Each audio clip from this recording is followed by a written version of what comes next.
Right, excellent.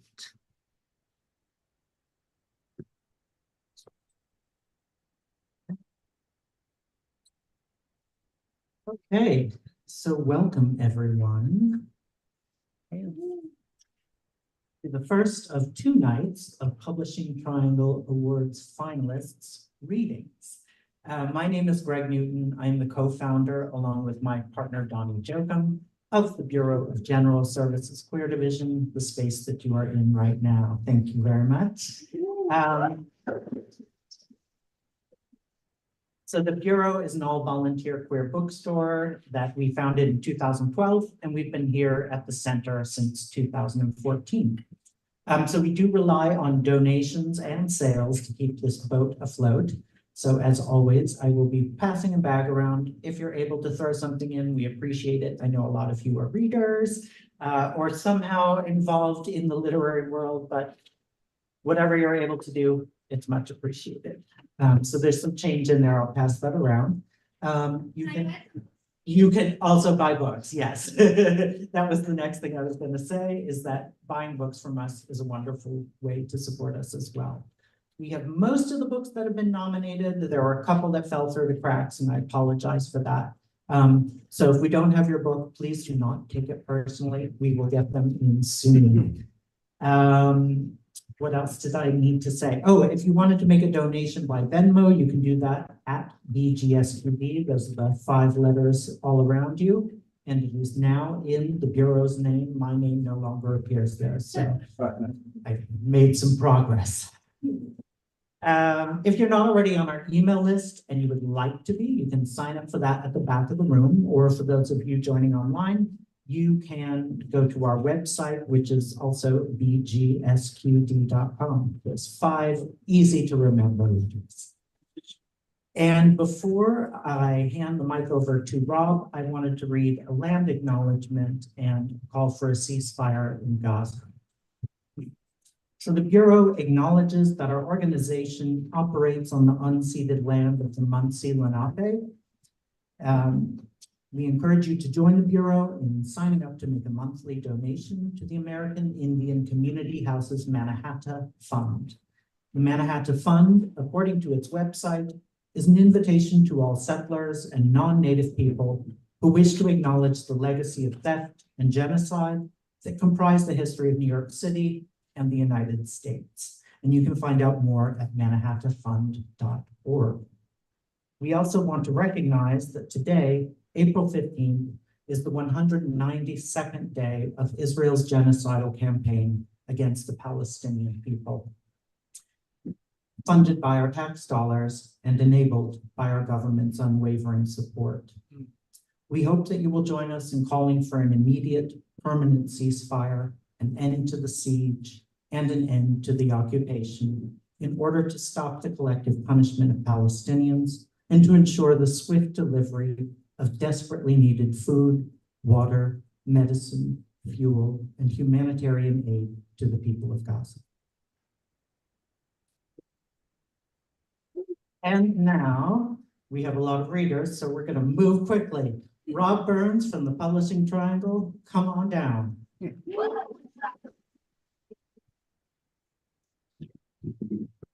I love you, Rob. I feel like a rock star. Moving quickly being the operative words tonight, because we have 11 readers tonight, 13 tomorrow. So we're going to be hearing from 2/3 of the finalists for Publishing Triangle Awards. I'll say Land of Literary Awards. We love Land of Literary too, and we're glad that seems to be coming back.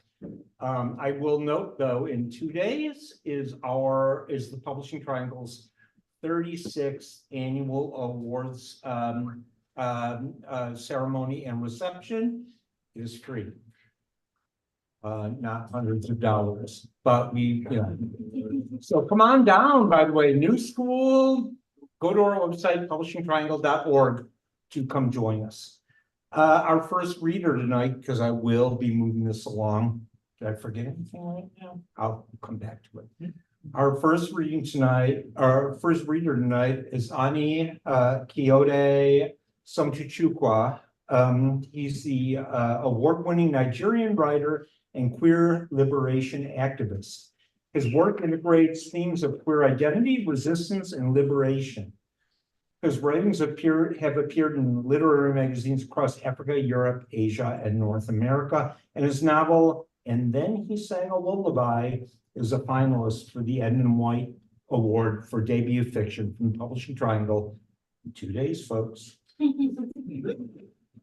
Please welcome Kiyode from, you're in the UK right now, right? Yes, I am. Thank you. So you got it a bit right, but I'll just kind of pronounce it myself. Ane Kayode Somtochukwu. So yes. Please do. Yeah. Thank you. So I guess I'm going to just get into it. I'm gonna read from chapter 13. So it's just the first passage of chapter 13 of the book. August's palms were sweaty as he sat in his father's car. Occasionally, he would turn to his father and nod or murmur in agreement to show he was listening. His father was talking slowly as he drove. They started the natural layout and made their way down Abani Road. And then they turned around, back through Independence Layout and the suburbs of New Haven. August listened, if for nothing else, for the static silence that existed between the words. Your mother built this one in 84, his father was saying, as they pulled up to a brown 2-story apartment building.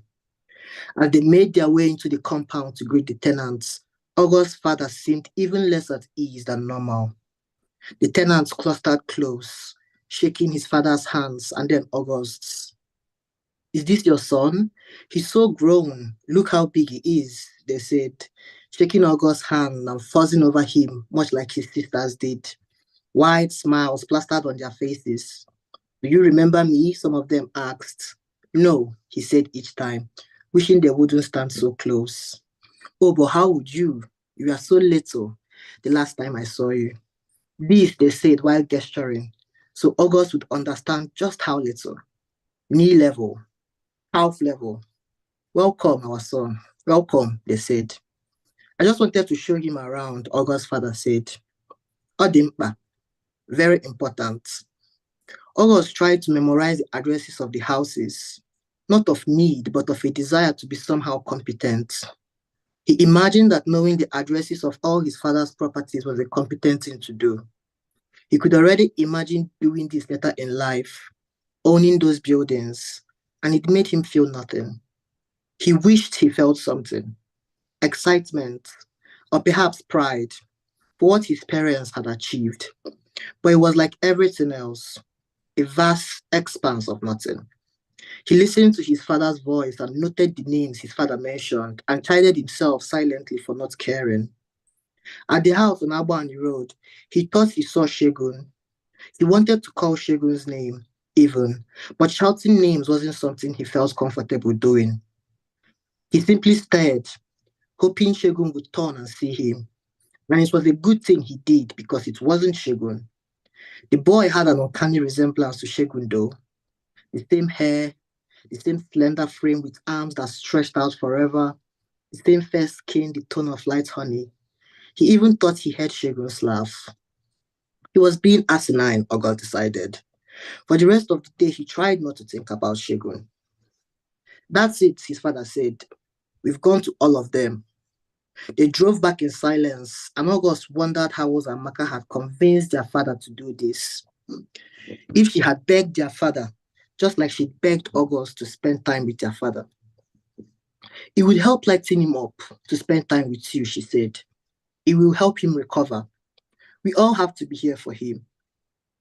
He did not feel like he was a son being there for his father. August felt like he and his father were two different shapes sitting awkwardly in a box that was too small and too airless for both of them. August had since come to terms with who his father was and what his father could give. He understood his father, and it felt like this was as close as they would ever get. There was the nagging void of what could have been, but it was simply one of the unfortunate facts of August's life, something to be acknowledged, nothing more. They arrived home and August got out to open the gates. Later, he sat outside for a while and tried to refocus his mind on things other than what he wanted to do with Shegun. He was afraid that if he went straight to his room, he would crawl slowly down a spiral to somewhere he wouldn't recognize himself, but where he was maybe the truest version of himself. And that terrified him. Having those thoughts about Shegun, it made him feel foreign in his skin. Weeks after the first slap Shegun had caused, August had fallen sick. It was only days after the SUG games, and whatever plagued him weakened every muscle in his body. Peculiar visited him. She said it was stress. All that non-stop training, it was simply too much for such an inexperienced body. August knew it wasn't stress. His body was fighting his desires, he knew. Later, as his condition worsened, he began to fear he might die. He had made God a lot of promises to pass his NECO and be offered admission, and he'd broken them, and now he was paying the price. Of course, he tried to keep those promises. He was nurturing what he had with Betty. They would spend their evenings together talking about school or athletes or some movie that was just released. Other evenings, they would kiss each other until they were breathless. One Thursday evening, they went beyond kissing. She pulled him close. He tried to comport himself like someone who knew what he was doing. And perhaps Betty bought it, or perhaps she didn't care. They sweated so much, August had to stop and reach for his shirt to wipe the sweat trickling down his forehead and into his eyes. After it ended, August felt accomplished. The sex had not felt amazing. His body did not shake with exhilaration. His inside did not knot up and untangle. But it did not feel horrible either. It just was. And August thought there was something beautiful about that. About having average sex with a woman, with Betty. That was great, he whispered in Betty's ear. You are amazing. Yes, it was nice, Betty giggled. She nestled closer into his arms and he held her. And maybe that was part of it, the problem. Part of the burden that rested on his bones and drained them of strength like a cold talisman. He felt trusted, and trust was not something August knew how to hold. He dragged himself to church and to fellowship services and prayed for forgiveness. I'm weak, he prayed. You know I am weak. It was more of a surrender than it was an excuse. You know how weak I am. You know. Thank you.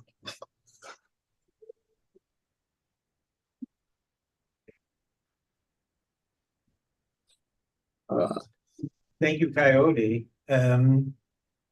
Next up, and by the way, if anybody's name I mangled tonight, feel free to correct me.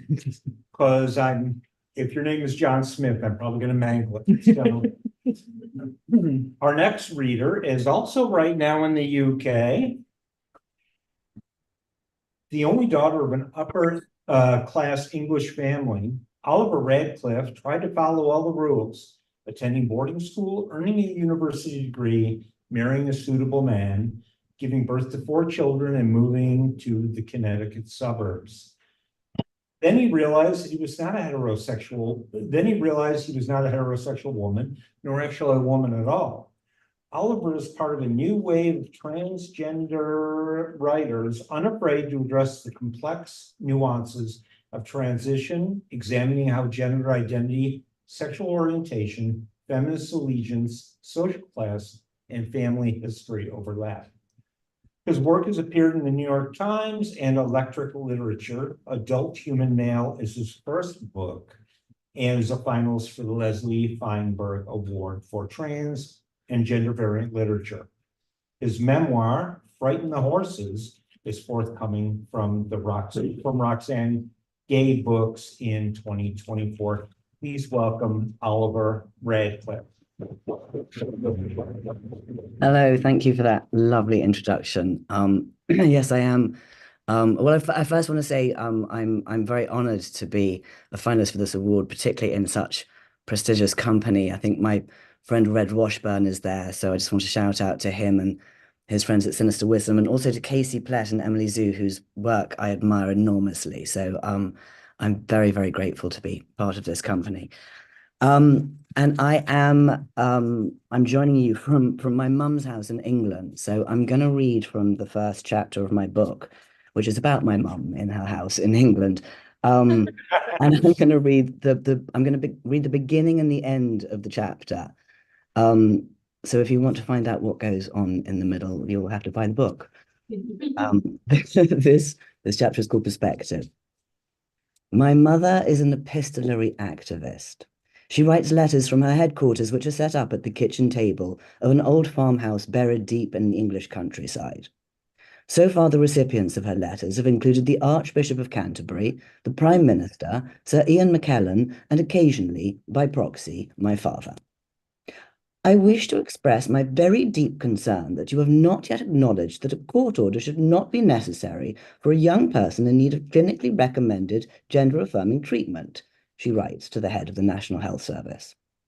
I would have thought that the requirement may very well be illegal, considering the High Court ruling that parents are able to give consent on their child's behalf.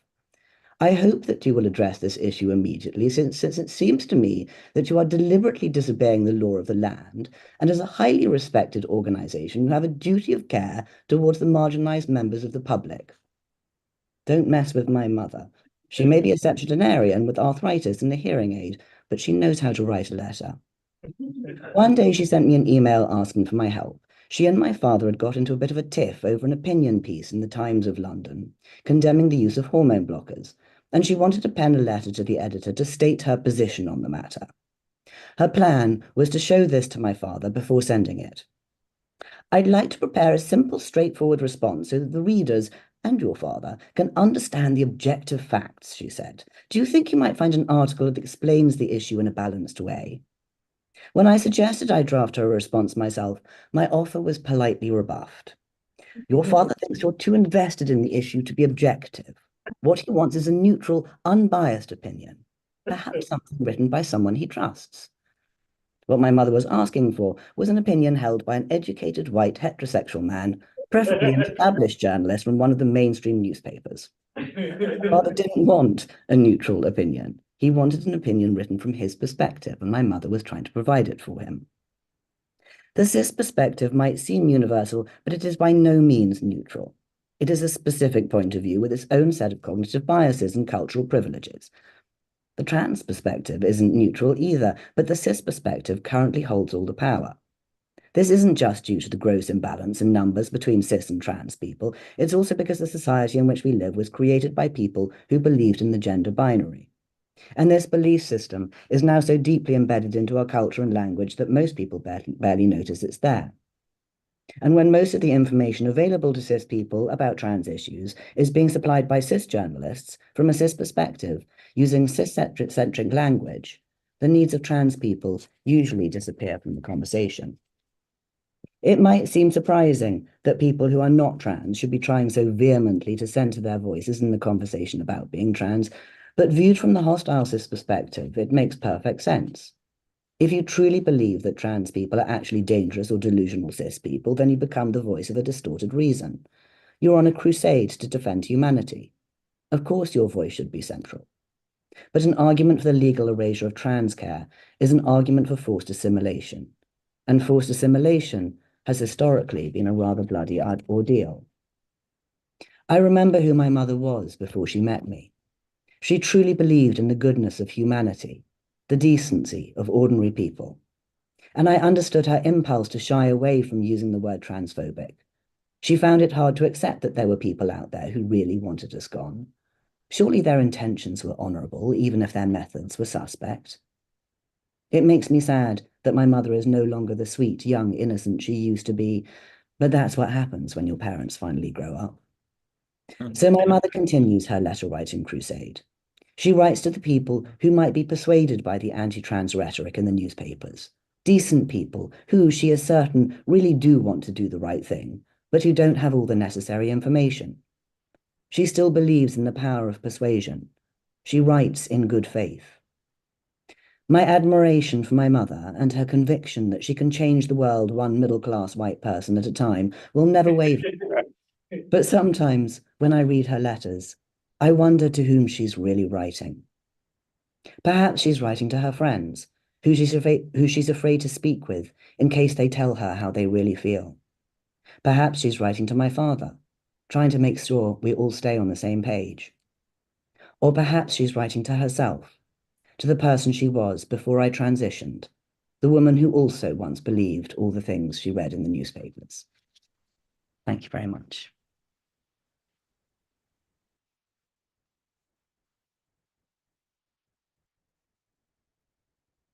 Thank you, Oliver. I don't know what you could catch, but you were getting lots of laughs and lots of applause. Great reading. Thank you. Before I go further, I want to just note, and I'll come back to this again, but we will move quickly. Buy books from your independent booksellers, like the Bureau of General Services Square Division. Yes, thank you. Greg Newton is happy to sell you a book, and Donnie Jokum is also. The books of many of the readers tonight are here. They will be here through the week. Good tie-in, because a lot of you will be coming back. Rainbow Book Fair is going to be held in this very building on Saturday. So if you're watching remotely right now or via YouTube, or if you're in the room or whatever, come back, because there's, a lot of good stuff here, and, move the product. And also, by the way, membership in the Publishing Triangle is only $40 a year. I'm not going to say you get a lot of extra benefits. We don't have tote bags. But you know what we have? We have heart. Which is why now it's a good time to recognize our chair of the steering committee, Carol Rosenfeld. Joe Okonkwo, a member of the steering committee. Right, the steering committee members up there. No, and well, I'm a member of the steering committee too. So give it up on me. We do all this. None of us get. We have no staff. We have everything we do, including throwing money into the pot, is on us. So if you can join, again, if you sign up for our mailing list, you'll still get all the regular information. But for $40, you'll just help us a little bit with all of this on. So we thank you. So, okay, next up, yeah, I know, I gotta move along. I told everyone 5 minutes, and there I just went like 7. Because I'm that special. Leslie Sidings is the author of Have You Been Long at the Table from Tin House, a finalist for the 2024 Audre Lorde Award and the Vermont Book Award. The daughter of Cuban exiles, her work has appeared in the Academy of American Poets Poem a Day, the Yale Review, Kenyon Review, American Poetry Review, and elsewhere. The recipient of fellowships from the National Endowment for the Arts, Canto Mundo, and the Statler Center for Poetry and Literary Arts at Bucknell University. She lives in Vermont and works as the managing editor for the New England Review. So please welcome up Leslie Sidings.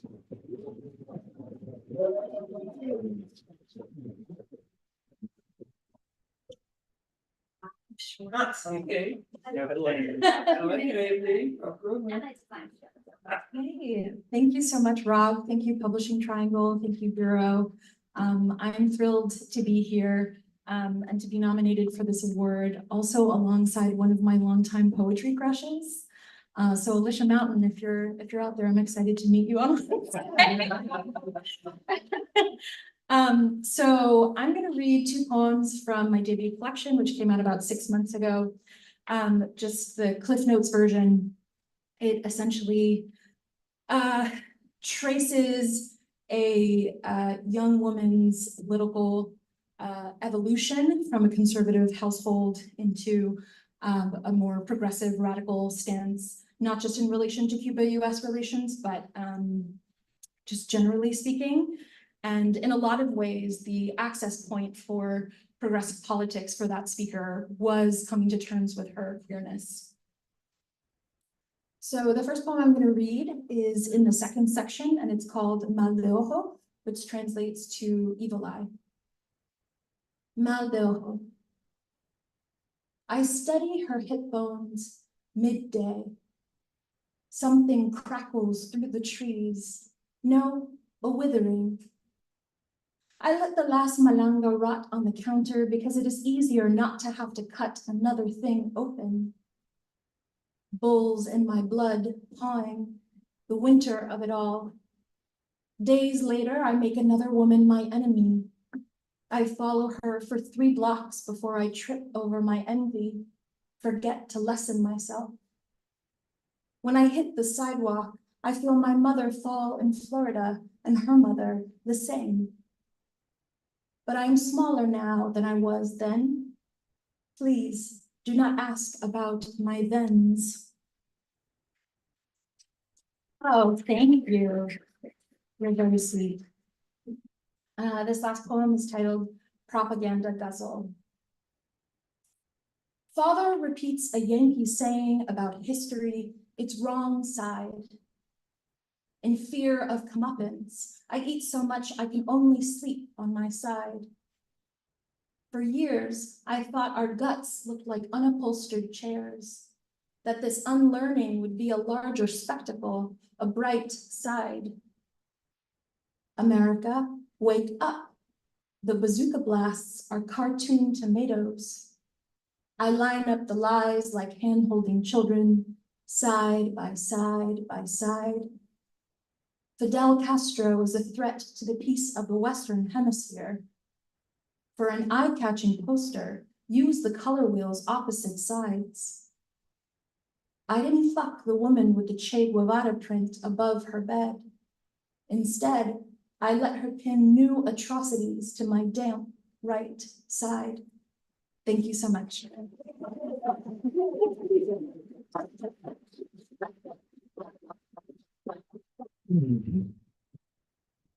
Thank you, Leslie.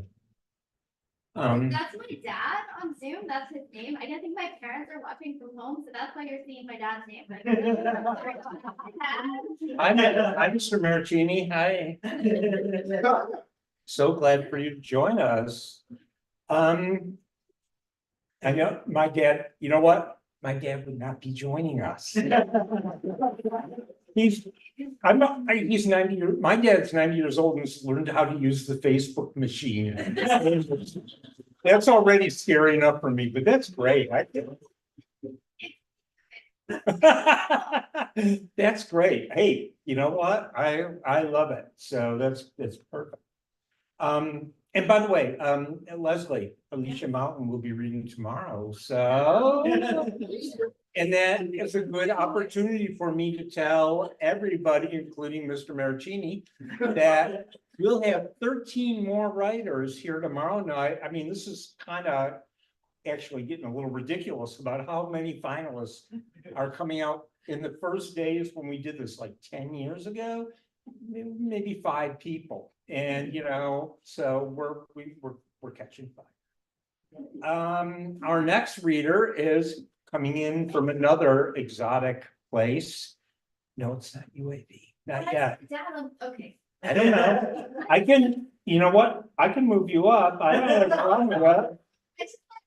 No, I didn't promise anyone the 4th slot. So A.V. Maricini is give it up, is an art historian, essayist, and the current critic in in residence at IBM NYU Tandon. Her first book, We the Parasites, was published by Sublinary Editions in the US and Boiler House in the UK. And I think we have both copies around here, right now? They both match the color scheme. And We the Parasite, by the way, is a finalist for the Judy Grant Award for Lesbian Nonfiction. And by the way, Judy Grant will be in person at the Publishing Triangle Awards ceremony on Wednesday night. And also she'll be at the Rainbow, right here in this space at the Rainbow Book Fair on Saturday. So please try to get it. Okay, I'm sorry, I'm taking up your time, Andrew. Please welcome A.V. Maricini. Hi, everybody. Sorry, I'm 5'1", so. I wore shoes. They were supposed to make this better. Anyway, thank you so much for listening.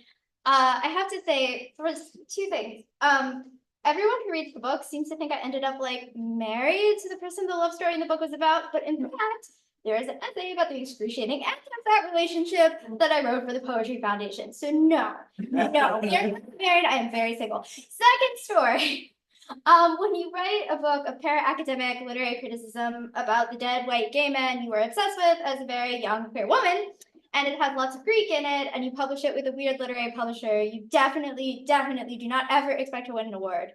So my agent, Jessica Craig, and my publisher, Joshua Rothes, were shocked and thrilled, and I was shocked and thrilled, and you made our months. Like, we were out of this mind thrilled. And so I write in a woven style, and it's very referential and nerdy. And I tried to find an excerpt that would sort of make sense about criticism as form and criticism as queer desire. So I hope it works for you here today. So I'm going to start reading. The essay is written in numbered sections, and this is section 15 of what I think is part 2. Criticism isn't theft in Genet's way, or any way really. But then again, neither is parasitism. The wasp burrows into the unspent flower of the fig tree with the imperative to live. The fish louse takes the place of the tongue of the fish to survive. The tapeworm attaches to the wall of the gut for the same reason.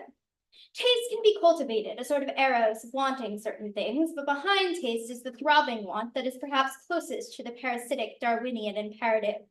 We tell ourselves stories in order to live is the kind of thing that ends up on inspirational posters for children in English classrooms. Maybe we do, but if we're critics, we feed on art not to live, but to feel the heady rush at the apex of the senses. This not exactly nice thing, this assignation of sorts. I read and I look, greedy for it. So it is like Genet's theft in that way, in that it is an art learned through hard apprenticeship and desire. The desire in theft in Genet that comes out of an excess of something and not a necessity is where it feels most like criticism, sex, or both. Remember the jewel thieves in Dresden, the ones who might have been last year at Marienbad? Actually, they're not the parasites here. Again, the theft was likely commissioned, nor is the person who wanted the state jewels of Saxony all to themselves, and crucially no one else, when an object is custom swiped and robbed like a parasite. The ultimate acquirer of the stolen diamonds isn't like the thieves, if they are Genet's thieves, or the critics who do a thing in the world and then leave it there. If I am greedy for, say, a novel or Bruegel's Fall of Icarus or the piano sonatas of the younger of the Scarlattis, I don't take it from the world. Or I do a version of it and put it in my Simonidean memory house, which is perhaps also a private brothel. But the Bruegel is still there, the Scarlatti, the novel, to seduce other people, other critics. Parasites want their hosts to live so they can spread. Critics can be parasites because they don't secret away the diamonds, break the vitrines of the public museum. Tapeworms have innate in their proglottids the capacity to make an exponentially greater number of more tapeworms. Essays make essays this way, maybe with footnotes, and reviews make viewers who are in a sense themselves critics. When I love someone, a person, my Nike of Samothrace, I am a jealous creature. I want no one else to have her, but to be loved singular and only in return. This is not how I love that about which I write. The things with which I want to infect others, to make them also love or lust, a review bursting like a cloud of cines from a gall.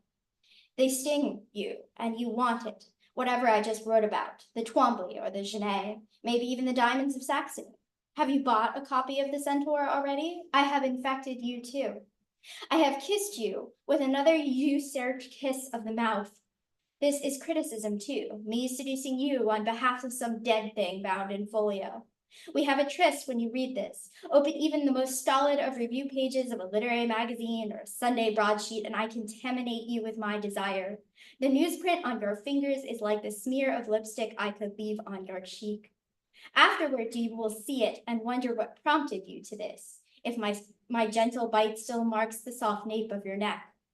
There is a proglottid there now, just as Sontag has left one in me.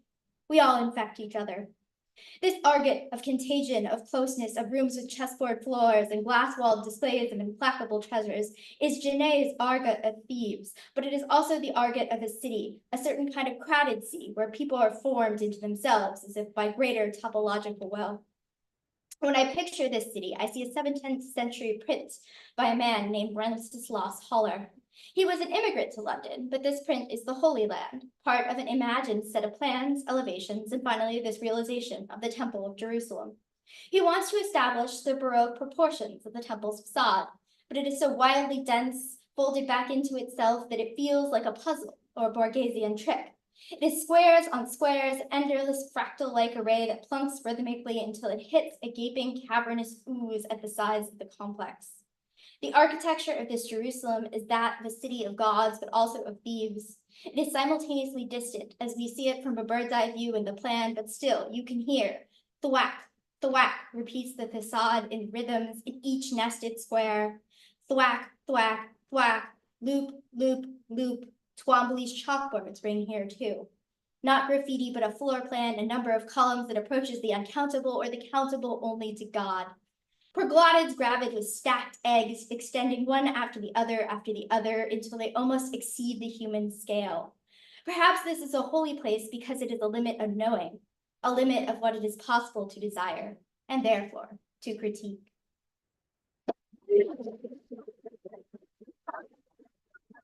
Thank you so much.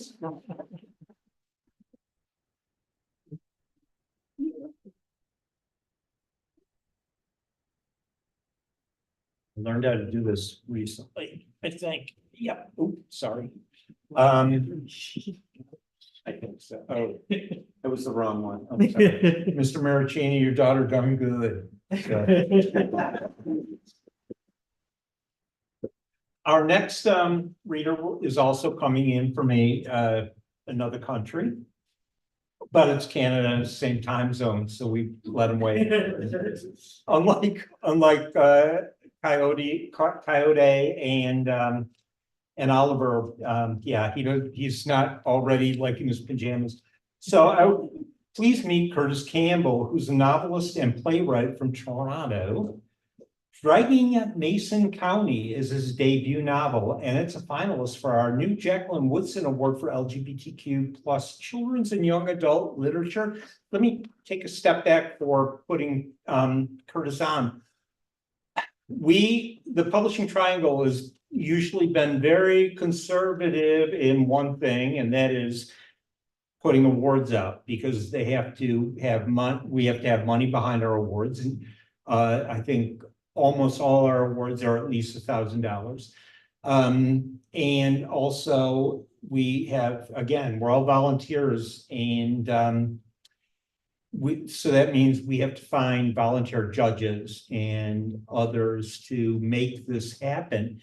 But we just felt that even though we know that children's and YA literature are two kind of distinct things, we still thought this is a good step forward, and that the fact that the legendary Jacqueline Woodson agreed to be named. I don't want to steal her thunder, but we saw her video earlier today. She did a video to introduce the winner, which you'll find out on Wednesday night. And even she's like, wow, it's weird to have an award named after you when you're still alive and kidding. All true, but we felt there was no one more deserving of having having the award named after her. So that said, now that I'm not eating up your time, Curtis. I'm just eating up my time. Please welcome Curtis Campbell. Reclaiming my time. Thank you so much. Hi, folks. My name is Curtis. I'm coming to you from Canada. which if you are American, I think you have probably heard of us. And maybe you know that Toronto is a city there, at which point that is usually where your knowledge ends. So so happy to be a delegate to your beautiful country. I wrote a book. It's called Dragging Mason County. It has a very unsubtle cover that is right next to me, probably, if I did this right, if I did it correctly. We are about to enter, this is chapter 13. It's entitled A Fumbling Capybara. It's picture a bunch of teenage drag queens with rural themed names in the middle of nowhere. They're in their town hall. They're having a meeting. Here we go. A small army, clad entirely in white, files into the room. A diminutive, lemony blonde woman leads the charge, her asymmetrical bob like a Lego piece stuck atop her skull. The rest of her monochromatic militia, it seems, is made up of her husband and their many children. Several boys are already shoving each other to the floor while one of the girls fights off his sister's attempt to fix her hair. The baby strapped to her beleaguered husband's chest, at least, is quiet. Oh boy, there's my timer. There I go. The husband's hand passes through his thinning hair, also blonde, while he attempts to separate the boys and smooth out their matching collars. I attempt to count how many there are, but between the flailing arms, open-mouth coughing, and red-faced wailing, it feels better to avert my view and hope they'll be gone by the next time I look. Hello, Gerald, says the mother through a syrupy sweetness. Gerald's eternal smile falters for a moment before jumping back to its factory settings. Hello, Jenna. As if having a tooth pulled, Gerald turns to the husband. Hello, Terrence, he says with an icy formality. Terrence adjusts his boxy glasses on his nose. Gerald, he replies. A look passes between the queens. It doesn't take much to clue into some people's gayness. This does save the heteros a lot of time that could accidentally be spent trying to talk to us about fantasy football or movies where bald men drive cars. But I get the feeling that nobody is chatting with Terrence about those things, because Terrence, like me, has the gay voice. Has there been a mix-up, Bailey asks, clopping off the stage in her skyscraping stilettos.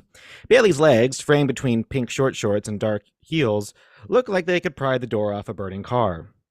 Do you have the room rented for some kind of, he takes in their creepy white outfits, ceremony? Jenna's gaze lands on Bailey's shoes. Her forced gentility falters and she swallows hard before regarding us with obvious contempt. Well, Gerald says, consulting his schedule, the Wilbur family does have this space booked in half an hour, but if we're all finished up here, what is going on here? Exactly, Jenna asks, outrage burgeoning across her tightly wound features. We do have the hall booked for our yearly family photo. We just came a scooch early to see if we could get set up. McKaylee and Flinley have their synchronized dirt biking class this afternoon, and we don't want to fall behind schedule. But I have to say, Gerald, she continues, eyeing us with barely tempered revulsion, I didn't expect to have to explain something like this to my children. The first annual Mason County Drag Extravaganza is what's happening, Bailey informs Jenna with a dismissive flick of his hands. But we didn't sanction a preview, so I hope you got your tickets in advance because these girls just became a bunch of sellouts. Jenna scans the room for whatever girls Bailey is talking about, landing only on Tilly in her denim vest and combat boots. I'd say you sold out years ago, Bailey, Nicole says through his detached glaze, but I'd hate to imply that you have anything worth selling. I looked up how to sell your soul to the devil last summer, Cora offers with a shrug, but the ram's horns were cost prohibitive, you know? Terrence, father of the year, claps his hands over the baby's ears. You're selling that thing? Nicole says, tittering. Honey, you couldn't give me your soul with a Subway gift card. I'm sorry, Jenna cuts in, gathering the children behind her. Is this some sort of... She drops her voice to a whisper. Some sort of satanic cross-dressing show? Well, Gerald starts. Good Lord, Terrence gasps. Yes, gasps Bailey. Now you're getting it. I can't believe what I'm seeing, Gerald. Does the council know about this? Terrence inquires, hands still protecting the baby from any contagious gender bendery. Of course, and as our town's cultural director, I'm overseeing their first. This is not the kind of culture that is appropriate for a public space, contends Jenna. Excuse me? Alan asks. He takes a step closer to Blake Roy, as if overnight Alan has become a delicate southern belle, fixing to faint. Andy and his boys formed a loose barricade as if the horde of children are going to launch themselves into the air and descend on us with their teeth bared, ready for blood. Please don't raise your voice in front of my children, Jenna admonishes. Tilly laughs. The great blonde bob cut stares daggers at her. Is she for real? says Tilly. Look, lady, you're giving a real Footloose vibe, and I don't care for it. Gerald only gets one syllable out before Jenna takes the floor again. I'll have you know, she pronounces, that a lot of people in this community would object to what you are doing here. And I should say that I don't believe it proper for a municipal space to be used for such a... Jenna casts a glance of distaste around the room. Such a controversial performance. I do not believe this speaks to the values of what my government should uphold. Her beady crow eyes fix on Gerald. And you, Gerald. First you stopped coming to church and now this. Now you're exposing my children to such inappropriate lifestyles, she concludes with a self-satisfied flair. I should say that your booking wasn't for another 20 minutes, Gerald mumbles through the shock currently coloring his face. He should also say that nobody asked you, I scowl at her, or your creepy child cult for your opinion in the first place. Jenna blinks back her building fury. The rage teeming behind my system has boiled over, and I'm getting that feeling again. That same feeling I got when I told Bryson where he could shove it, because right now, Jenna isn't just some lady demanding to speak to the manager. She is the embodiment of everything wrong with Mason County. She's the guy at Marlowe's who took one look at me and Alan waiting for our food before declaring to everyone around that, well, that just don't seem right to me. And et cetera, gay thing. Hey. Thank you. Firm scandal, everyone. Thank you. Good stuff. And I'm so happy we have an award, a YA and our Children's and YA Literature Award this year. Anyway, next up, and last year we added a crime writing award, which is a good segue because our next reader is J.M. Redman. J.M. Redman has published 11 novels featuring New Orleans PI Mickey Knight. Her first book was published in 1990, one of the early hard-boiled lesbian detectives. And since then, she's won multiple awards, including 3 Lambda Literary Awards. The most recent Mickey Knight book, Transitory, is a finalist for the award we introduced last year, the Joseph Hansen Award for LGBTQ plus crime writing, which was conceived of and is funded by the amazing gay mystery writer Michael Nava. I will also add that I have a special I should add that Transitory is also up for a Lambda Literary Award, is it not, Jean? Mm-hmm. Yes. It is. Okay. Yes, it is. Obnoxious, I know. You take the stuff. I won a Lamb once. I just want to point it out. Okay. What I like about the Mickey Knight Awards, the Mickey Knight novels rather, is that lately she's become kind of the Watson to New Orleans gay bar owner Rob Burns's Holmes. No.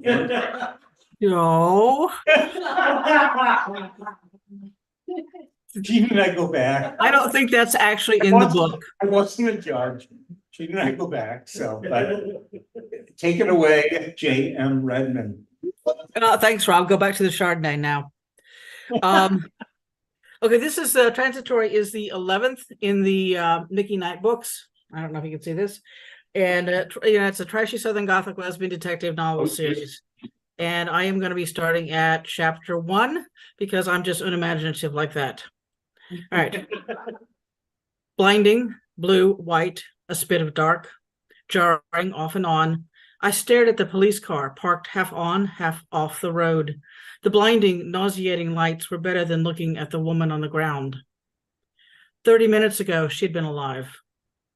The glare did nothing for the rolling in my stomach. 30 minutes ago, I had been crossing Rampart Street, leaving the French Quarter to head back to my house in Tremay. 30 minutes ago, no, 35 now, I was mellow, enjoying the steps back to normal life, returning to one of my favorite bars, showing the card to prove I'd been vaccinated. A toned-down celebration.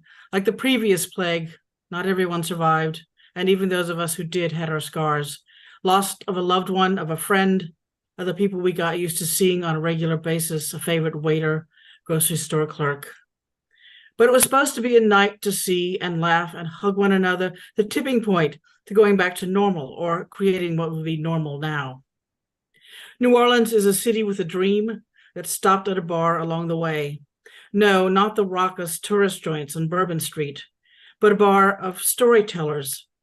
Lazy fans swirling in the ceiling, a door wide open to the street, sultry air mixing with the chill of the bar, like a portal from one world to another. A scratched and beat up bar, tales of hearts broken and hearts mended told over and over like it was the first time. Air thick with desperation and courage. A place where time seems slowed, even gentle. One low step from the entry to the sidewalk to trip you up if you're not careful, just like life. I've lived in New Orleans most of my years, and I think I've been in that bar for a good part of it. A short wait for a shower to pass, a cool rain-washed night, a lingering summer finally turning to fall in this subtropical city. A saunter from the bright lights of the quarter, greeting strangers on the street because it's New Orleans, it's what we do. 2 blocks from my house, crossing Rampart, past the final lights of the gas station. A roar of engine stopped me on the neutral ground, someone speeding. The car gunned by, only to screech to a halt just beyond me. The door flung open, the woman was pushed out into the middle of the street, into an oncoming vehicle, a large boxy truck or SUV. It didn't stop. The first car sped away, the door hanging open. It tailed the SUV at first, as if trying to catch it, flying through the just red light at Esplanade, but then they both turned like they were traveling together. The woman in the street was screaming an incoherent cry of pain. I pulled out my phone as I jumped into the street, frantically waving to halt oncoming cars. The next car stopped, seeing me, seeing the woman. I was yelling at the 911 operator, telling her to get help as quickly as possible, then telling her about the car and where they were headed. On my knees next to the woman, I didn't dare do anything, even moving her was dangerous. Help is coming, I told her, over and over again. Sirens in the distance, help is coming. She looked at me, reaching her hand to mine. At first touch, the grip was strong, desperate. But her fingers loosened, strength slipping away. Her lips moved. I leaned closer. Why? Why do this? I wasn't going to. I don't know, I answered. Save your strength. Stay with us. Other cars stopped, some honking, some helping. A crowd around us. Her fingers let go, her hand dropped into the pavement. I picked it up again, holding it tightly, as if that could keep her from slipping away. Don't let them get away. A bare, harsh whisper. A ragged breath. Another. Nothing. Stay with us, I begged her. Another blur. The police and the EMTs pushed through the crowd. I stood back. She was only a few breaths away from living. If they could start her heart and lungs again, she could hold on to life. The seconds slipped into minutes, then more minutes, the clock moving relentlessly. The EMTs backed away. The police took over. I stared at the blinding lights. Thank you.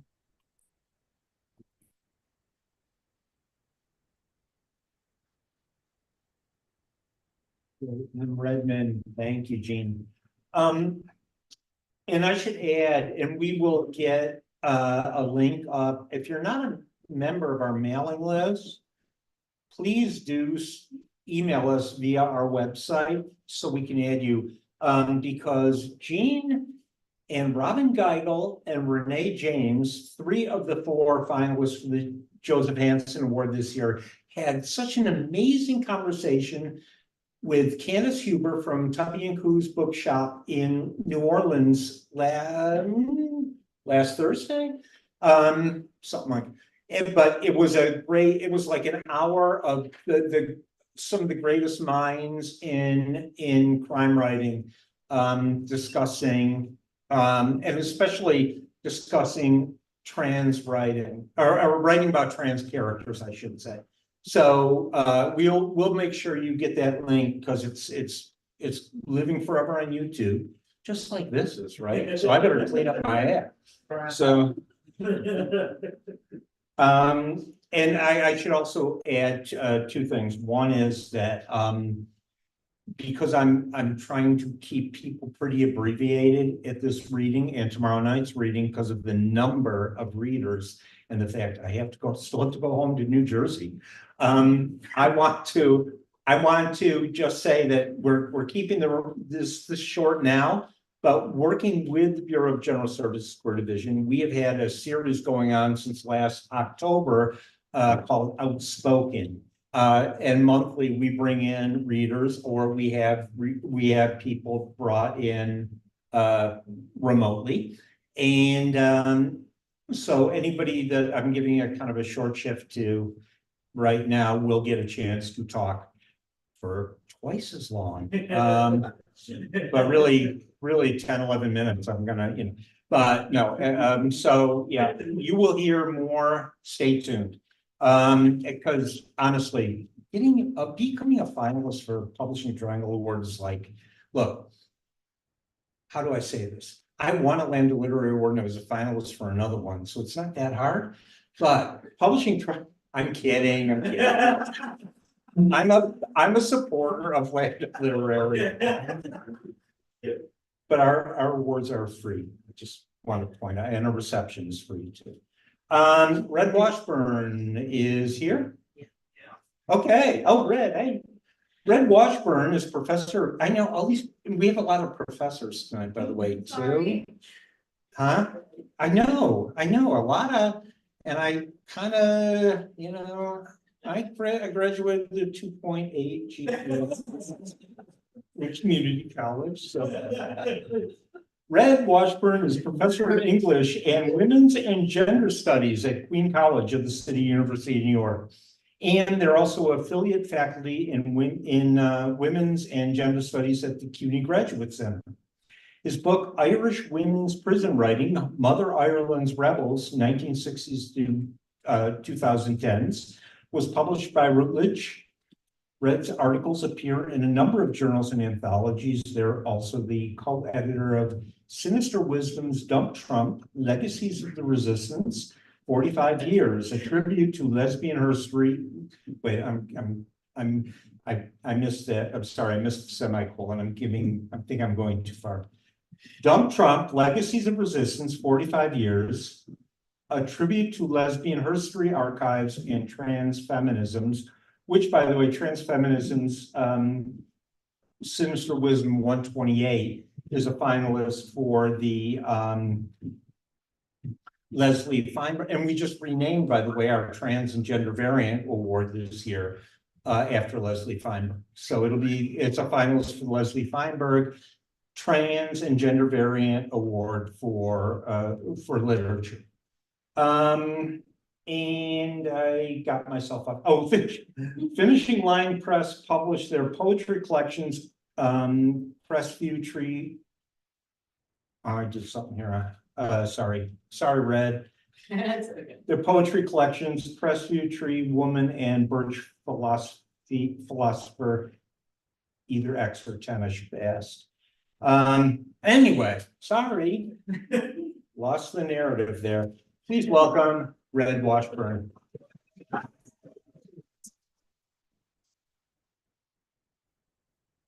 And again, I'm happy to be corrected in public. It's a great honor to be here. Thanks to Rob and the Publishing Triangle for this nomination. I'm delighted to represent the collective. I also love Leslie Feinberg, so I'm just so honored to be here. I also want to thank Greg and Donnie and the Bureau for always supporting my work and all the great work in New York City. And I want to thank Julie Enzer for Sinister Wisdom for keeping the journal going for I don't even know how many years, the longest standing lesbian journal. I want to thank the collective, and there's so many people, so just give me a minute. So I want to thank Talia, Marcy, Claudia Sophia, Cecilia, Chris, Shireen, Nadine, Cassidy, Kata, Fitch, and Sarah, because we all did this together. And I think it's just so important at this moment that's just so awful, this political urgency to talk about the intersections between trans issues and feminist issues and bodily autonomy. And with that said, I also just want to thank all the finalists. I think we all are winners, but I will say I think I'm going to be reading Cecilia Gentile's piece, who passed away, one of the editors, as a tribute to her work. And I do think that Cecilia might be the winner of the most uses of fuck and dick. So this is an excerpt of her work called Jesus Changed My Life. One day I went to the bar and there was literally nobody. It was the barman and me. I was sitting at the table having soda and some beer. I don't remember what I was drinking, and all of a sudden the door opens and this guy comes into the bar, about 6'3", with his beautiful tan and long dark straight hair, very skinny but somewhat athletic, dressing really differently than the rest of the world was dressing at the time, in a good way. And then there were the three of us, the bartender, me and him, and I noticed he was carrying a Polaroid camera around his neck. So he immediately came over to my table and introduced himself, and he started talking to me. He told me he had really not known that this was a gay bar or a trans bar, but that he was happy that he had met me. He said, quote, "Maybe I'm here because of a reason. Maybe I'm here to meet you."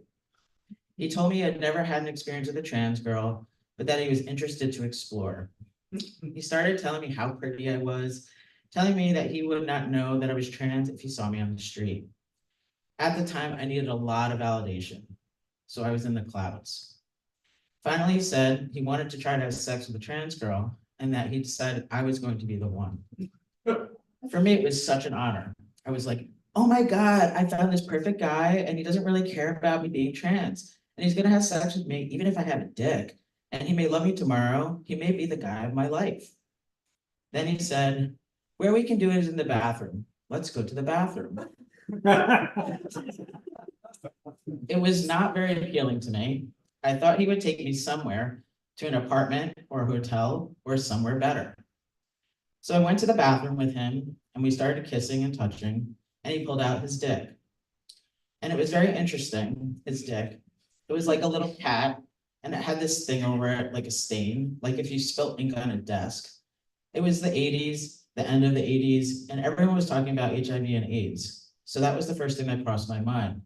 So I said, what is that? It's a surprise that I have for you, he said. What is it? Well, the only way for you to know is to make it grow. How can I make it grow? If you suck it, it will grow, and then you'll find out what it is. So I had to. Always curiosity was my problem. They say curiosity killed a cat, but curiosity made me have sex all the time. I had to find out what it was. So I started sucking the dick, and after a while, it grew and grew and grew. At first, I really couldn't tell what it was, but then I got away from the actual dick. I looked down, and it was Jesus Christ with his long hair pulled in the middle, and his little beard, and his little hands raised to absolve you of any kind of sin. And all these little rays coming from behind him, like the sun coming out of that dick. It was a fucking tattoo of Jesus Christ on his dick. And then he said, stand up and turn around. And I did it. And he said, are you ready to receive Jesus Christ? And even if I was an atheist, at that time I already was, I had to let Jesus Christ inside of me. So I said yes. So he started to fuck me and I said, oh my God. Then he said, exactly. When he was about to come, he said, are you ready to receive the sacrament? And that sounded like a really good thing to do. But then he said, before I finish, I want to take a picture. So while he was fucking me, he took a picture. And the picture came out of a Polaroid. And then while he kept fucking me, he started waving the picture around with his hand to make it dry. He asked me if I wanted to see it. And I said, no, I don't want to see it. Please come. My asshole hurts. Jesus Christ is killing me. So he came inside of me and it felt really good actually. And then he showed me the picture. You couldn't see the whole Jesus Christ because part of it was in my asshole, but you could definitely see the head. I thought this was pretty fantastic, but he seemed to be experiencing an issue with the fact that he had fucked me. He asked me, does this make me gay? And that was the first time that that was the first time I had heard that. Of course, later I heard it from every other man I had sex with. But he had been good, so I said, no, it doesn't make you gay.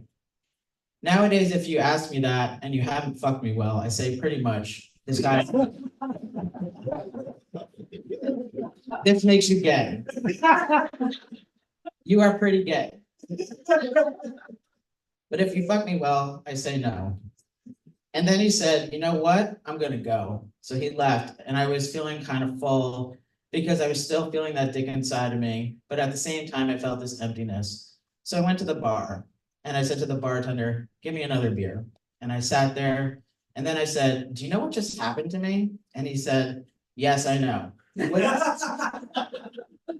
What do you mean you know? You met the Jesus Christ guy and he fucked you in the bathroom and he took a picture of Jesus Christ getting inside your asshole. How do you know that? He told me I was the first one. And he said, look behind me at the wall. And all over the wall, there was at least 60 different pictures of Jesus Christ getting in different assholes. So he'd already fucked everybody else and I was just one more. And my picture went up too after he left. But it was a good experience. Somehow for me, as someone who had just started dressing up and playing with being trans, it was like saying, wow, I made it. I'm playing with the big shots now. I'm a full tranny. Jesus fucked me. And in a certain way, if I think about it, Jesus changed my life. Thank you. Thank you, Nana.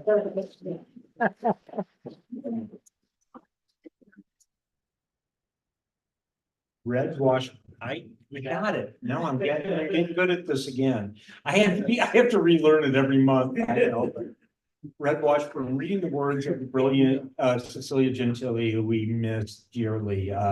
Cecilia was a finalist last year in before it was named after Leslie Feinberg for the at that time Publishing Triangle Trans and Gender Variant Award for her book Faltos, which I have a signed copy. You can't have it.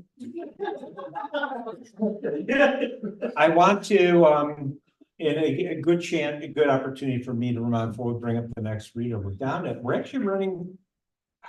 People are good. I hope tomorrow night's people are just as good, keeping on schedule. And remember, tomorrow night we'll be back with 13 more readers. Did you want us to be naughty? Do you want me, AV, do you want to come up and be naughty? No. Your father said. You can be, you know what? I'm going to have anyone that wants to, I'm going to have you back over the course of the next couple of months. And not invite their parents? Yeah, well, we're because the outspoken reading series, we'll just keep going every month. And maybe even more in June. I haven't let's see what my energy level is. But it is a great, we usually have 6 to 8 readers every month. And it's a mix and match. It's all over the place. Some people have gone in places that even Red and Cecilia haven't gone. So, well, okay. I don't know. Maybe they have. But Really. I'm just like, all that Jesus thing is like, okay. Anyway.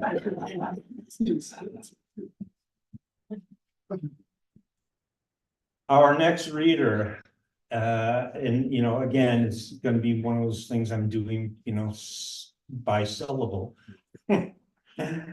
Nona Kwame Ajabrenya. Is that pretty good? Oh, all right. Okay. There's hope for me yet.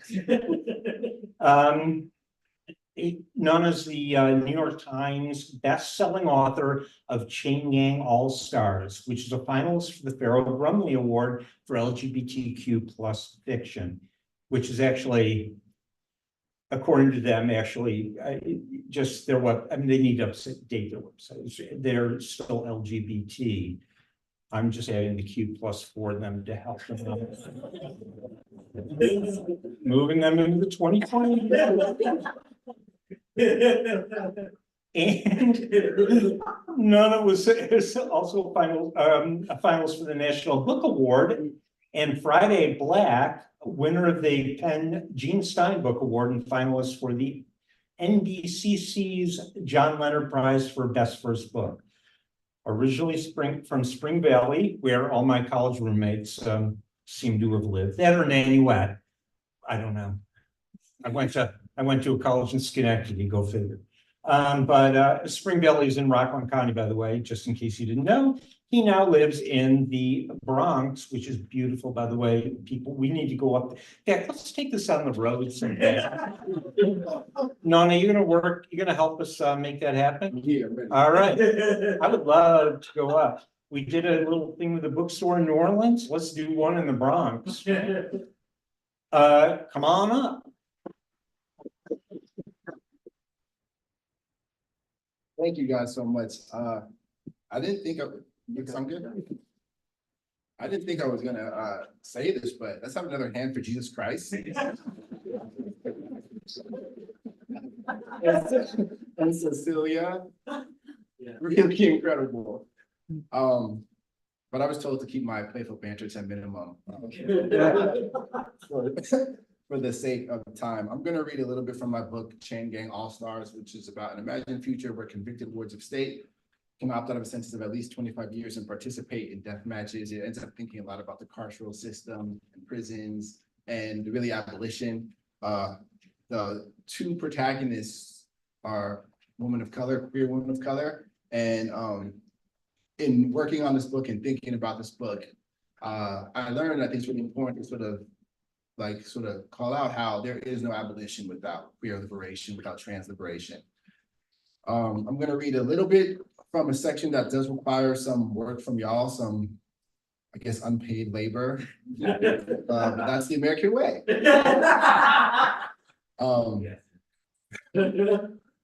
If we'll do a practice stuff before. It's just like humming something really quick. It's just a little, maybe it requires a little rhythm for my white people. This is a chance to read, no rhythm allegations. So we'll practice here, okay, real quick. So just y'all. Keep going. Let's go. All right. I saw Tar and Maestro this year, so I feel a little bit like maybe actually. This is from a section which, like I said, this is about a blood sport where convicted criminals can be, or so-called criminals can be a part of this death match, but while they're not doing these arena fights, they're traveling around the country in sort of like a reimagined chain gang. And this is about one of those chain gangs. They've just lost 2 of their members. And when it's time to do the humming, y'all will know. It's from the perspective of a character called Hendrik Scorpion Singer Young. We take steps heavy with loss. Both sides of the chain depleted by one on the battleground. The eraser triplets reduced to twins, their third dispatched by the great raven ways, ain't have no chance.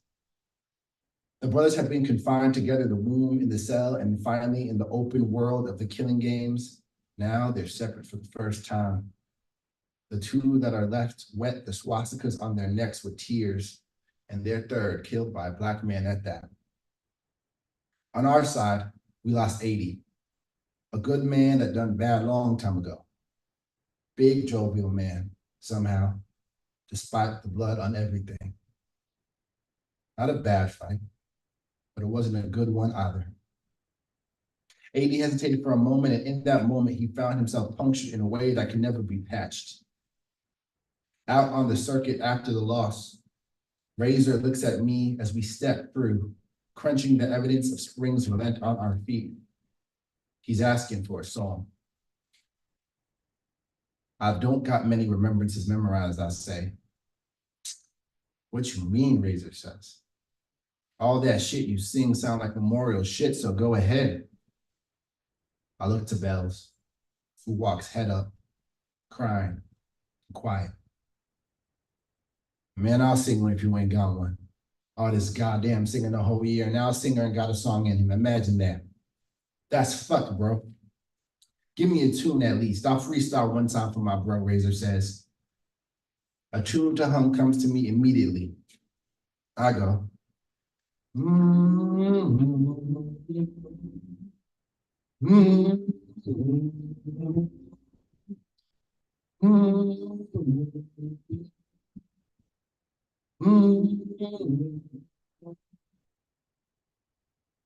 Keep going. I see Razor taking it in. Those in his eyes.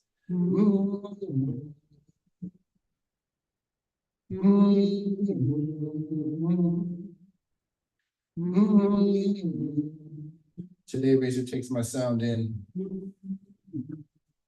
reads it through his body.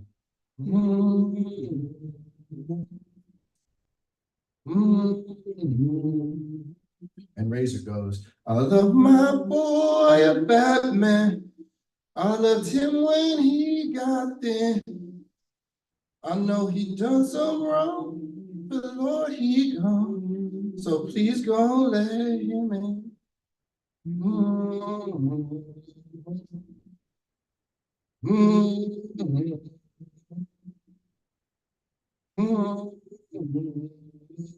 And at this, Bells laughs.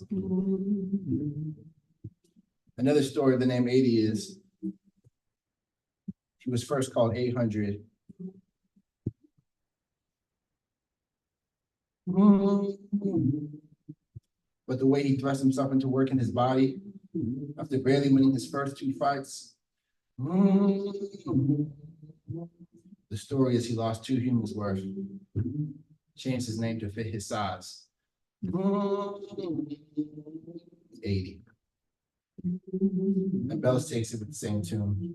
She goes, Reggie was a legend, ride or die, sink or swim. He stood with me, and now he's free. So please go let him in.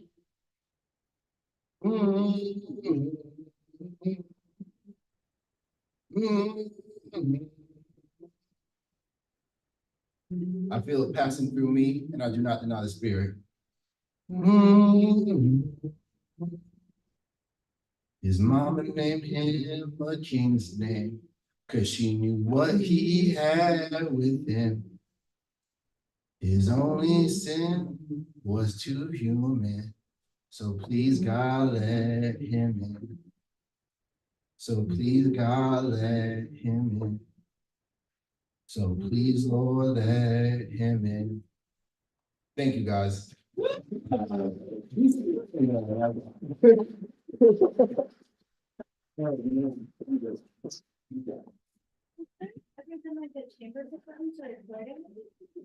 No, not yet. The question out there in the audience, has there ever been a chamber performance or recording of that? Good question. Well, here, I can't. Let's get ready for the audiobook. Thank you, Nona. And by the way, great shoes. The shoes distracted from the biceps. But nothing distracted from the reading. So that's the important thing. Excellent. And I'm going to walk away with your book. Who else is here? I'm sorry, wait, who did I miss? Oh, your book? And whoever's here, I will walk away with a signed book from you. So, well, as long as you have them, Greg. So, and I have to apologize. I keep walking right past Barbara Brickman, and my apologies.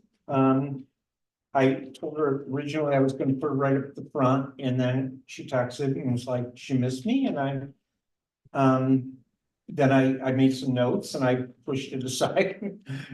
So thank God I got this before I was going home tonight. Anyway, Barbara Jane Brickman is an associate professor of media and gender studies at the University of Alabama. Since the publication of her first book, New American Teenagers, The Lost Generation of Youth in 1970s Film, which was published in 2012, she's written a volume on the film Grease for the cinema And for the Cinema and Youth Culture series, published in 2018, and has just published her new book, Suffering Sappho, Lesbian Camp in American Popular Culture, which I can't wait to read. It was published by Rutgers University Press. That book is a finalist for the Judy Grant Award for Lesbian Nonfiction. She's also the founder and director of the Druid City Girls Media Program in Tuscaloosa, Alabama. Please welcome, and with apologies for the delay in doing this, please welcome Barbara Jane Brookman. Thank you. Thank you. Thank you, Rob and Publishing Triangle. I really appreciate this opportunity, and I would be remiss if I didn't say thank you to all the staff and the editors at Rutgers University Press who've been great. This is a book that was partially written in my basement during the pandemic, with my children in the garage behind me. So it's a labor of love, and it is something entirely different. Seems unfair to me that I have to follow great writers and fiction writers with entertaining actual books, not a scholarly monograph that is about camp, so it's fun, but isn't quite in the league with such great fiction. So thank you for this opportunity. This is from the beginning. I start with the beginning. It's the easiest thing to do, I think. So here we go. This is from Suffering Sappho. Accepted wisdom tells us that if you want to know what camp is, how it works, who or what it is upending or poking fun at, you should ask a gay man.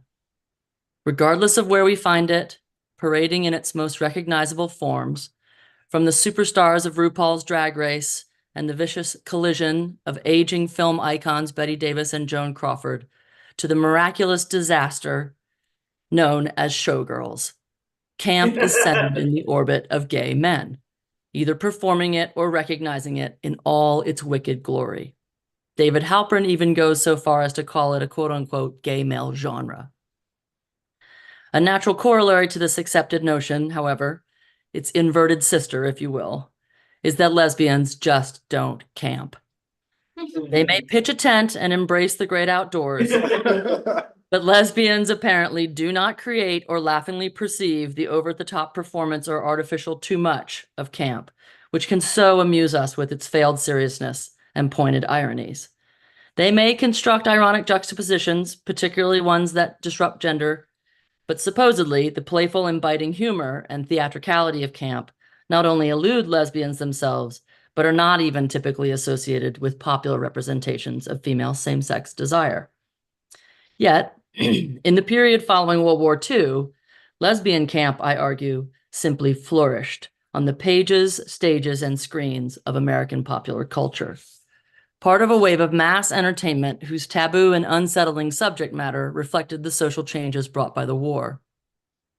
Marking a watershed moment in media and queer history, a series of absurdly exaggerated, even monstrous depictions of female same-sex desire and subversion, sometimes created by lesbians themselves, proliferated across popular discourses, camping out in what is often considered to be the most repressive and conservative era of the 20th century.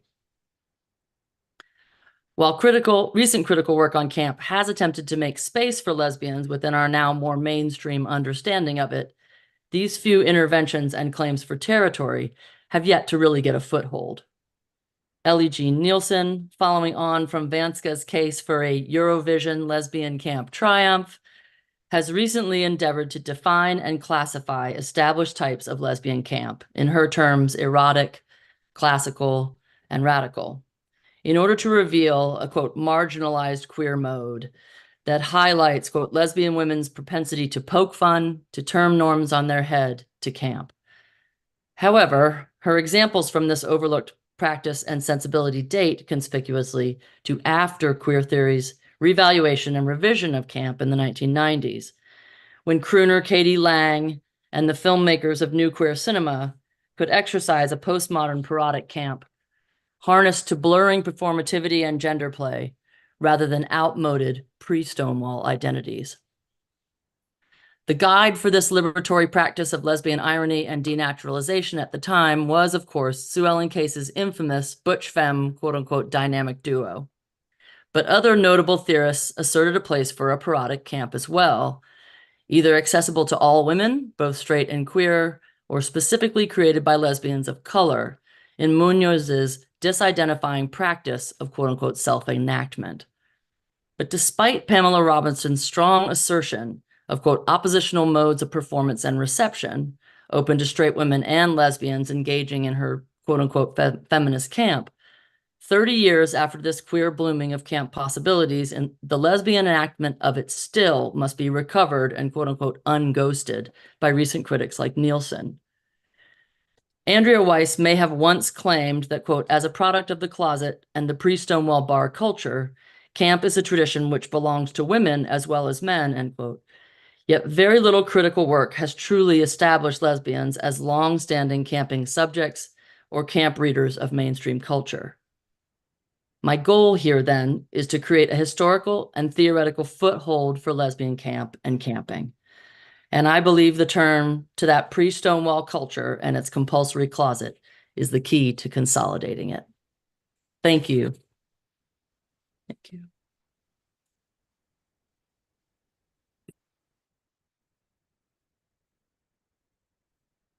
Thank you, Barbara Jane Brickman. I should add that Barbara and both Barbara and J.M. Redman, although they are Zooming in tonight on Wednesday, I believe both of you are going to be here in person, correct, Barbara? Yes, wonderful. And as will some of the people that are Zooming in tomorrow night will be here in person too.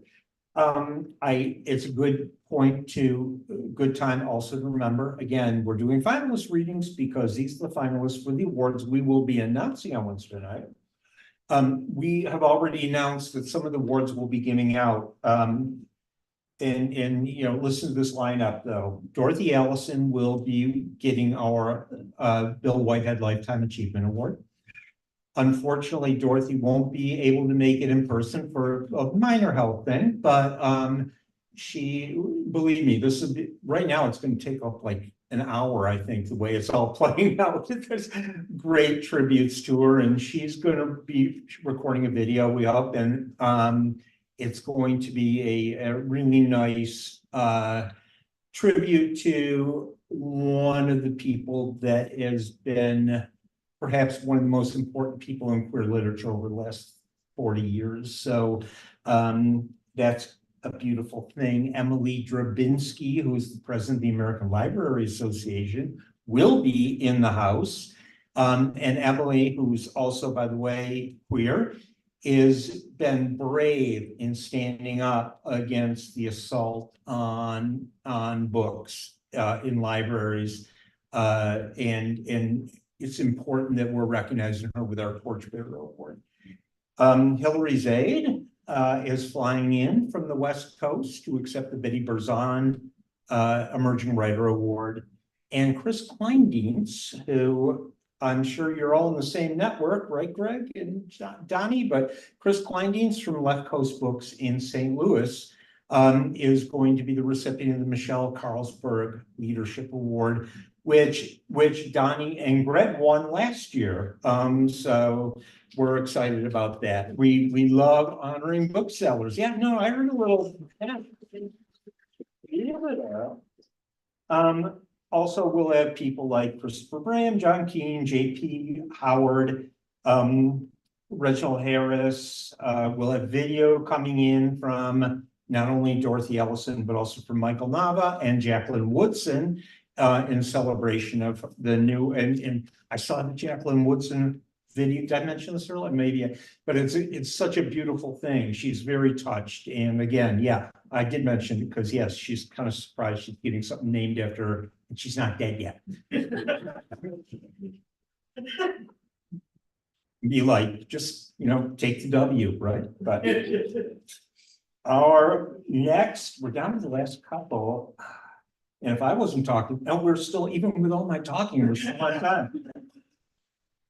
That's a beautiful thing too. Justine Pachella Winans is a queer and non-binary writer who resides in Los Angeles with their husband and orange tabby cat.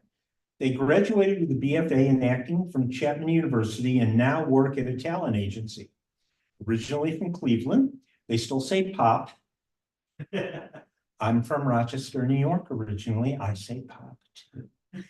And have love for the city, kinda. Just not the cold. I'm there with you, Justine. When not writing, they try their best at Brazilian Jiu-Jitsu, read an alarming amount of manga, and try to make their pasta even a fourth as good as their nanas. Their book, The Other Woods, is a finalist for the Jacqueline Woodson Award for LGBTQ, children's, and young adult literature. Please welcome Justine Pachella Winans. Hi, everyone. I'm just absolutely honored to be here among such, immense talent, and also to have support for my spooky non-binary book at a time where, so many people don't want these kind of stories available for children. So I just really appreciate all of the support. And I'll start reading from The Other Woods right at the beginning. So this will be from chapter 1. River Rydell always knew they were destined for greatness, but they were very determined to make sure it didn't happen. There must have been some mistake anyway. River read a lot of books and played a lot of video games, so they knew the makings of a hero. Heroes were boys or girls who had many skills and few fears, who weren't afraid to answer the call of adventure. River wasn't a boy or a girl, didn't have any skills outside of reading and playing video games, had plenty of, perhaps even too many, fears, and always thought the call of adventure was better left ignored. But for some almost funny and mostly rude reason, the other woods chose River. It started with the unfortunate circumstances of their birth. Not unfortunate because their parents didn't want them or because some aspect of the baby process didn't work right. Unfortunate because River was born with the cursed ability to see spirits. The ability to see spirits, you might be thinking. That sounds completely awesome. An opportunity to be something bigger, something more. No, nope, absolutely not, River would tell you. The magic of seeing spirits wasn't something humans could actually use. It wasn't a superpower. Instead, it revealed all the inhuman, the no longer human, the kind of but not actually human, the spirits and the spirit-ish, and the monsters. The monsters were the worst of them all. Seeing spirits wasn't a gift, it was freaking terrifying. And the other woods was where magic lived, a world overlapping our own where monsters reign, a world where the darkness of magic runs free and humans don't belong, a world that kept inviting River in. Even the human spirits that River saw shivered at the very thought of the place. They would cringe walking by River and spotting the portals that opened whenever they were around.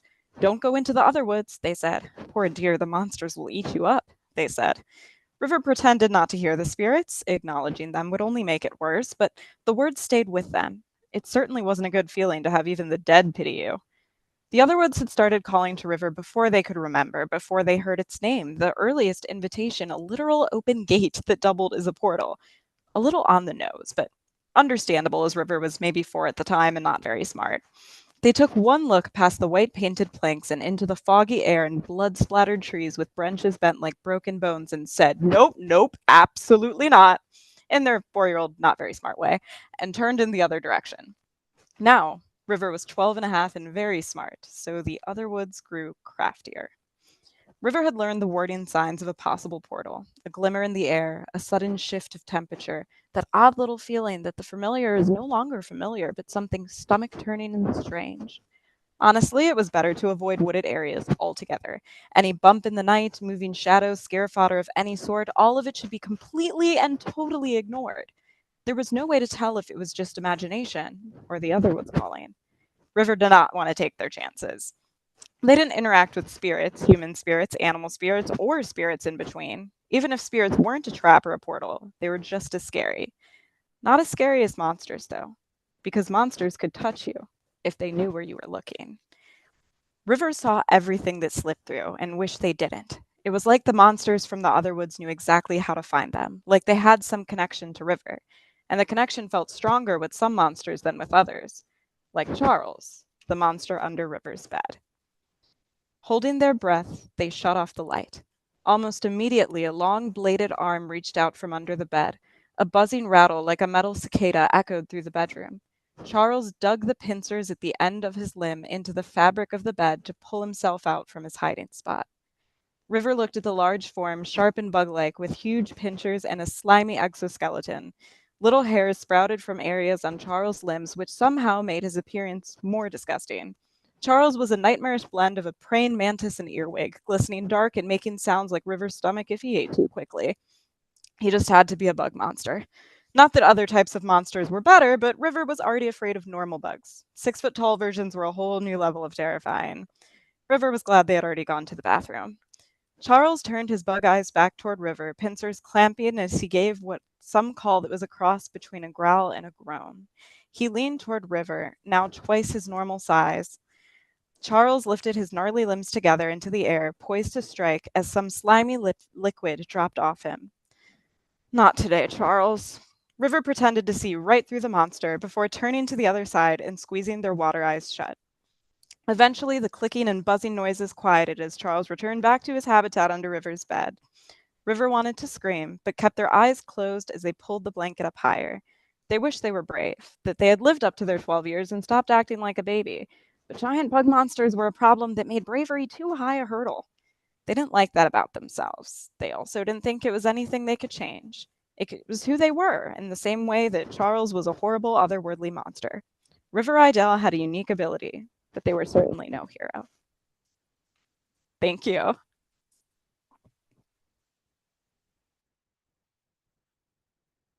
Thank you, Justine. And good luck. Good luck to everybody who's a finalist.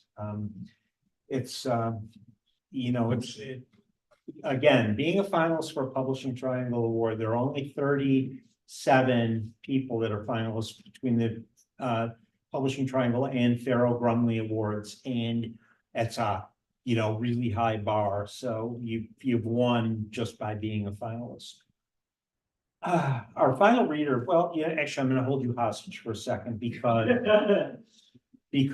I figure at this point, you're in for the whole thing. So, and once the final reader comes and goes, you're just gonna, you leave or log off. And so let me quickly remind you all. Sorry, Cookie Woolner, I'm getting to you. First of all, we would encourage your membership. $40 a year. It's nothing. It's less than $1 a week, right? But it'd mean a lot to our organization. So please do join. I also want to encourage you to tune in tomorrow for 13 more great finalists, or come in person, actually. Come in person. That's even better, right? If we have to set up more chairs or have people stand on the ramp, that's okay too. And then join us Wednesday night, because for the Publishing Triangle Awards, our 36th annual award ceremony, we, again, all-star lineup, great people coming in, free, everything's free. I mean, we'd like a little RSVP if you could go to our Eventbrite site. You can go to publishingtriangle.org for all the details. If you can't, we'll figure out how to get you in. Don't worry about it. It's free. The reception's free. Everything is free. No, you don't get a specialty cocktail for free, but there'll be wine, beer, light bites, soft drinks, and we would love to have you there to help us celebrate the winners of this award. And we have a new step and repeat too, because everyone just wants to do the step and repeat, right? It's actually, it's a nice step and repeat. You'll love it. But also, one other thing I want to mention is that I mentioned it earlier, but again, Rainbow Book Fair Saturday, again, be right back here. I'll actually be working it in room 101, but Carol will be here, other people will be here when we have Judy Grahn in conversation.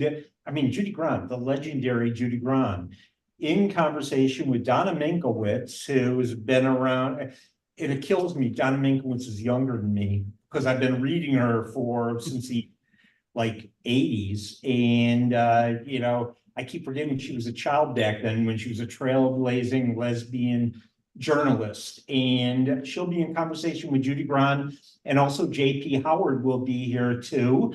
And it'll just be a phenomenal hour conversation, noon on Saturday, April 20th, part of the Rainbow Book Fair. Then come down, after you've done that, come down and say hi to me. Please. Otherwise, I'll just be wondering, I'll be like, where's Felice Picano now? All right, I'm done. Okay, my stuff is done, but we are not done because Cookie Woolner is the is an associate professor of women's and gender history at the University of Memphis, specializing in race, gender, and sexuality in modern American culture. Prior to her academic career as a queer historian, Woolner authored the Riot Girl zine Girlfriend, played drums for the San Francisco punk band Subtonics, and performed with burlesque troops, the Fat Bottom Review, and the Chainsaw Chabettes. I gotta like hang with Cookie Woolner. Cookie Woolner, will you come to New York for the ceremony? Any chance I get, I'll be there. Although sadly I have to Wait, I'm not done though. Hold on one second. Because I need to mention your book. We want to sell books, right? Her book, The Famous Lady Lovers, Black Women and Queer Desire Before Stonewall, which I'm totally going to buy tonight as long as you have a copy. Okay, good stuff. Is a final, and we'll just kind of pretend you signed it. I'll write your name. Is a finalist for the Judy Brown Award for Lesbian Nonfiction. Please give it up for Cookie Woolner. Thank you so much, everyone. Thank you for sticking around. I'm so excited to be here. Thanks to the Publishing Triangle. This is my very first book award nomination. My book is about Black queer women and their relationships in social circles in the 1920s and 30s, mostly in northern cities like New York and Chicago. And in honor of the Publishing Triangle, I thought it'd be fun to read from a section of the book that is about the one triad or throuple I write about.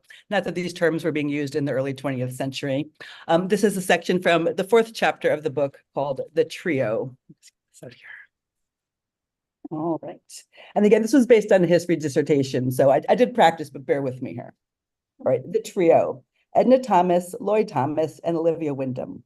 In 1928, writer Dorothy West, in need of a place to stay, found herself temporarily living with actress Edna Thomas and her husband, theater manager Lloyd Thomas. West referred to Thomas as Aunt Edna and Tommy when she wrote letters to her mother, revealing the close kinship between the two. After Edna Thomas helped Dorothy West get her first acting role in Porgy, the show brought them to London, where Thomas and the other women in the cast kept an eye out for her, as Dorothy West was quite young at the time. The older actress Edna Thomas was beloved in the New York performance world, and her long theater career inspired the young Dorothy West. Edna Thomas appeared in many popular shows in the 20s and 30s, from Porgy and Bess to Lulabelle, and later went on to work in film, securing a small role in A Streetcar Named Desire. Edna Thomas had made such a large impact on the theater world that her peers, such as writer Nella Larson, referred to her as, quote, the greatest Negro actress living, end quote. Perhaps due to her artistic success, she felt comfortable creating an unorthodox domestic situation, as by the 30s, Thomas made a home in Harlem with her husband Lloyd, as well as with her female lover, Olivia Wyndham. Her paramour was a white British woman born into an aristocratic, artistic family. Wyndham had been a popular figure in the overlapping 1920s London queer world and the circle of bohemians known as the Bright Young Things. Few women were known to take part in long-term interracial queer relationships at this time, making the Thomas-Wyndham partnership quite notable. In fact, firsthand details of their relationship are unusually plentiful, as in the mid-1930s, both women were interviewed using pseudonyms for a sexology study by the New York-based Committee for the Study of Sex Variants, led by Dr. George Henry. Their case studies were first published in the 1941 book, Sex Variants, a study of homosexual patterns. From 1935 to 1941, members of the committee interviewed 80, quote, sexually maladjusted men and women and published their case studies, which was intended for a medical, not a popular audience. The committee's aim was to study, quote, those who express affection and passion in a manner unfamiliar to the majority in order to achieve progress in the prevention as well as the treatment of sexual maladjustment. The individuals who took part in the study were introduced to the doctors by a volunteer who used the pseudonym Miss Jan Gay. A journalist and novelist in Greenwich Village's lesbian scene of the 20s and 30s, who made contact with and interviewed prospective subjects. It is not known whether the participants were paid for their interviews, were aware of the aim of the study, or would have agreed that sexual variation should be prevented or treated, which of course implied that queer desire was not healthy. Edna Thomas's lover, Olivia Wyndham, who was referred to in the study as Pamela K, they were given pseudonyms, began her interview for the study by proclaiming, quote, "From a background of the tradition, refinement, and luxury of a picture book English castle to a residence in a middle-class apartment house in Harlem suggests a metamorphosis which is inexplicable to my American friends," end quote. Here, Wyndham implies that the intense segregation and racial inequality in the United States was the reason her new friends found her migration so odd.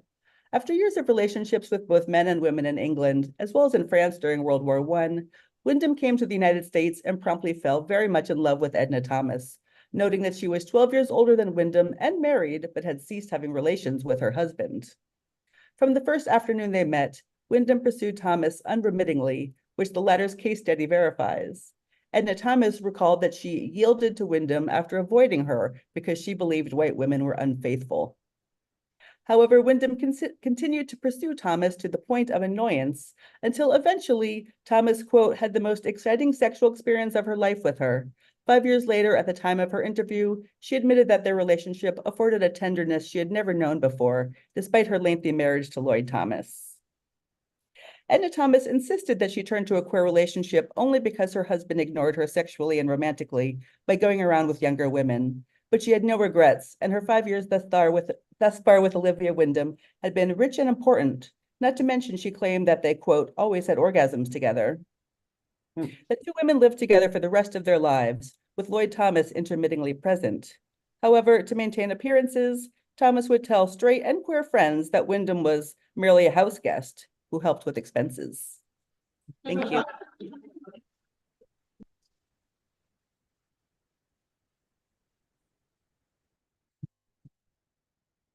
All right, everyone finished 11 minutes early. So gives me a little extra, no, I'm kidding. My wrap up, I just want to remind everyone, please, if you can, attend the Publishing Triangle Award ceremony on Wednesday night. We'll be at the new school at 63 Fifth Avenue at the corner of 13th Street. Again, free. If you can RSVP, we'd appreciate it. If you can't, we'll get you in, don't worry. But if you can't, if you're not in New York or you otherwise can't make it though, I should also add that the award ceremony will be live streamed. We've been doing that. We started doing that. Carol, did we start doing that even before COVID? I don't think so. Okay, well, anyway, we've been doing it we're pros now. And